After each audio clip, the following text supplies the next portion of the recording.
की तरफ से 7 राज्यों और केंद्र शासित प्रदेशों में 44 नए पुल बनाने से बौखलाए चीन के विदेश मंत्रालय ने कहा है कि वास्तविक नियंत्रण रेखा LAC पर भारत स्थिति को जटिल न बनाए। चीन के विदेश मंत्रालय के प्रवक्ता ने कहा है कि सैन्य निगरानी और नियंत्रण के लिए बनाए जा रहे आधारभूत ढांचे का चीन विरोध करता है। चीन के विदेश मंत्रालय के प्रवक्ता झाओ लिंगजिन ने मंगलवार को नए पुलों के बनाए जाने पर चिंता जताई और कहा कि किसी भी पक्ष को इलाके में ऐसा कोई कदम नहीं उठाना चाहिए जिससे स्थिति जटिल हो जाए।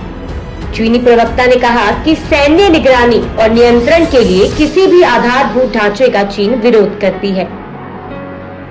चीनी प्रवक्ता का ये बयान ऐसे समय पर आया है जब भारत ने सीमा से लगे इलाकों में 44 नए पुल बनाए हैं।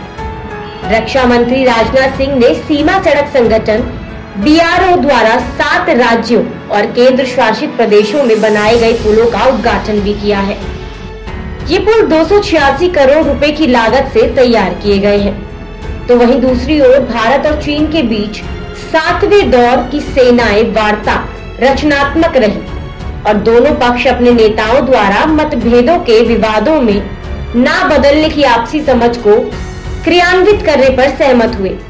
दोनों सेनाओं की ओर से मंगलवार को जारी एक संयुक्त वक्तव्य में ये जानकारी दी गई। वास्तविक नियंत्रण के भारतीय क्षेत्र में स्थिति चुशुल में लगभग 12 घंटे चली। वार्ता के दौरान दोनों पक्षों ने पूर्वी लद्दाख में संघर्ष के बिंदुओं से सैनिकों को वापस बुलाने के तरीके पर भी चर्चा की। सैनिकों को पीछे हटाने पर दोनों देशों में गंभीर वार्ता भी हुई। भारत और चीन की सेनाएं पूर्वी लद्दाख में सीमा पर 5 महीने से अधिक समय से गतिरोध की स्थिति में है। संयुक्त प्रेस विज्ञप्ति में कहा गया कि दोनों पक्षों ने भारत चीन सीमावर्ती क्षेत्रों के पश्चिमी सेक्टर में वास्तविक नियंत्रण रेखा पर सैनिकों के पीछे हटने पर गंभीर, व्यापक और रचनात्मक बातचीत की। वक्तव्य में कहा गया कि दोनों पक्ष इस पर सहमत हुए हैं कि ये वार्ता सकारात्मक, रचनात्मक रही और इससे एक दूसरे की स्थिति के प्रति बनी आपसी समझ में वृद्धि हुई।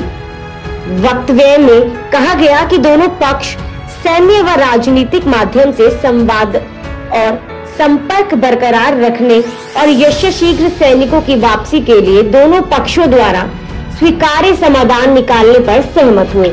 चैनल को लाइक, शेयर एंड सब्सक्राइब करें और बेल आइकन दबाना ना भूलें।